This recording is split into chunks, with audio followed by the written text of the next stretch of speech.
No oppressed people will fight and endure as our fathers did, without the promise of something better than a mere change of masters.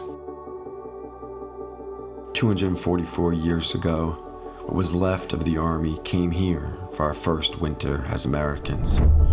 Tattered, worn, yet victorious. It is perhaps fate that up against tyranny then, America faced a pandemic. Smallpox was spreading and could decimate the army, and with it the life of an infant nation.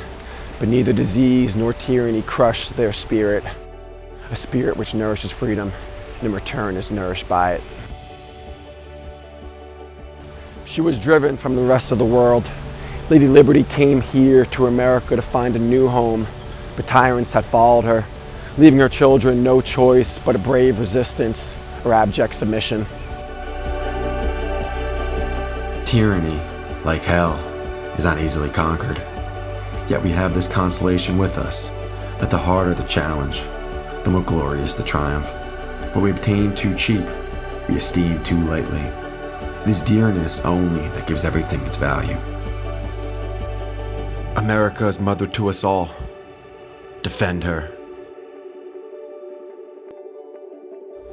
No longer will graduations come and go without teaching our children to see the true, good, and beautiful of our nation and our history, to speak the language of freedom and to restore liberty and justice for all in our culture and institutions. No longer will we sit back silently as poisonous ideas, watered down curriculums, and media propaganda destroy our charters of freedom and justice and the cultures and institutions that support them. No longer will we watch as our children become indoctrinated while the corrupt ruling system profits from censoring and selling out the American dream. The future of America runs through education. The American family must answer the call. The home has to, and I believe it will, reemerge as the beacon for enlightenment and hope, where we pursue the truth in our history, the good in our founding, and the beauty that a life of freedom can create for ourselves, each other, for the millions yet unborn. It is here where we learn how to preserve our charters of freedom and justice, because we cannot defend what we do not know.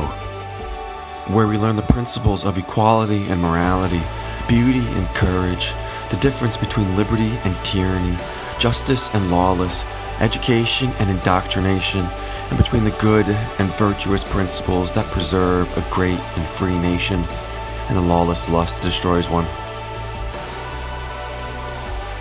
Knowledge will forever govern ignorance, and if we choose to remain a free people, we must arm ourselves with the power that knowledge gives. These great truths were in the air that our people breathed. They sustained us as they crossed the river, as they won the battles, as they overcame the pandemic and rebuilt the army. They sustained us as they changed the fate of the revolution, and with it, America's destiny, and they sustain us still. That is why it's not enough to know what we must walk away from. We must have something to walk towards, to teach towards, and to live towards. We must, as American mothers and fathers, teachers and business owners, lawyers and doctors, scientists and entrepreneurs, and our government representatives, become the antidote to the corruption of power and mutilation of our history by teaching our children to walk towards a renewal of our founding principles and charters of freedom and justice. We must believe again that our founders grasped not only the whole race of man then living, but they reached forward into the farthest posterity and erected a beacon to guide their children and their children's children. It has been said that we live in an age of science and of abounding accumulation of material things. These did not create our principles created them. The things of the spirit come first. Unless we cling to that, all our material prosperity, overwhelming though it may appear, will turn to dust in our grasp. With the conviction of the importance of this crisis, silence in me would have been a crime. I will therefore speak to you the language of freedom, with sincerity and without disguise. I pray you will too.